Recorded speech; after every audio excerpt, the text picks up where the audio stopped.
तो आज बच्चों ने कर डाली फरमाइश कि मम्मी जी आलू के पराठे खाने हैं, वो भी तंदूर में लगे हुए, तो वो बना दीजिए। तो कहना तो बच्चों के लिए आसान होता है, लेकिन ये प्रोसीजर होता बड़ा मुश्किल है। तो हेलो जी, नमस्ते, और कैसे हैं आप सब। तो यहाँ बच्चों ने की फ़रमाइश और मैं लग पड़ी बच्चों की फ़रमाइश के आगे, क्योंकि अगर बच्चों की फ़रमाइश की बात हो तो कुछ भी मायने नहीं रखता है, चाहे गर्मी हो चाहे कुछ हो। गर्मी बहुत ज़्यादा थी, टाइम भी 11 बज चुके थे, पर मैंने कहा नहीं, 1 घंटा तो लगेगा ही, पर फटाफट से सब कुछ हो जाएगा।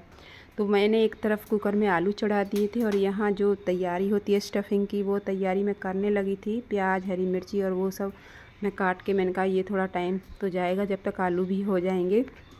और फिर मैंने क्या कहा कि फिर मैंने सोचा कि चलो अगर तंदूर में बनाने हैं तो इनके लिए तो गुड़ का पानी भी तैयार करना होगा तंदूर में लगाने के लिए, क्योंकि अगर हम जब भी मैं तंदूर में रोटियां लगाती हूँ तो पहले गुड़ वाला पानी जो होता है उसको अंदर से कपड़े से मैं सारे को अच्छे से पेंट करती हूँ, क्योंकि इससे क्या होता है कि मिट्टी नहीं उतरती है खाने के, जो रोटियां होती हैं उनमें मिट्टी नहीं आती है, एकदम से बढ़िया से रोटियां ना ही चिपकती हैं, आ जाती हैं।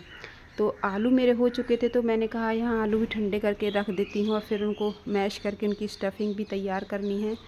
तो यहाँ आलूओं में अगर थोड़ा सा भी टाइम ज़्यादा लगे तो वही हुआ, आज एक सीटी ज़्यादा क्या लगी, तो आलूओं पे तो जानो जाने कितना बड़ा मुसीबतों का पहाड़ टूट पड़ा। तो ऐसे खिल गए सारे के सारे, पर मैंने कहा चलो ठीक है, जो खिल गए हैं उनको छोड़ो, जो बचे हैं उनको तैयार कर लेते हैं।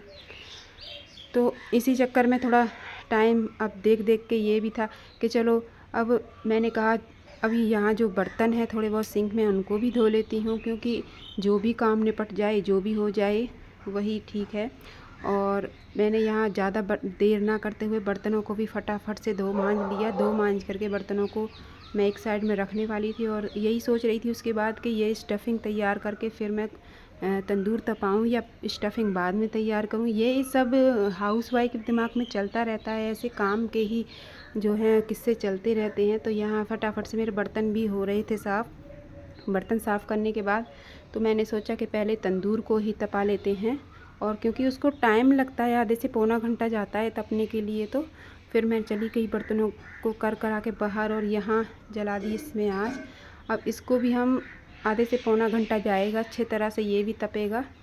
और फिर ये देखिए, आधे से पौने घंटे में ये भी अच्छी तरह से तप गया था। और तपने के बाद क्या होता है कि इसको 5 मिनट के लिए छोड़ना पड़ता है, क्योंकि इतने गरम गरम में अगर हम जैसे ही झट से रोटियां लगाएंगे तो वो बहुत ज़्यादा से जल जाती हैं। और यहाँ मैं स्टफ़िंग कर रही थी तैयार, और क्योंकि स्टफ़िंग इस तरह की तैयार करनी होती है इसके लिए हमें, क्योंकि ये रोटी में अगर जाए तो जैसे होते हैं कि आलू जैसे पानी चला जाता है तो कई लूज़ टाइप हो जाते हैं, तो ऐसे ना हो, क्योंकि रोटी फटने का डर रहता है। तो बड़े ध्यान से बड़े तरीके से लगानी पड़ती है ये तंदूर में।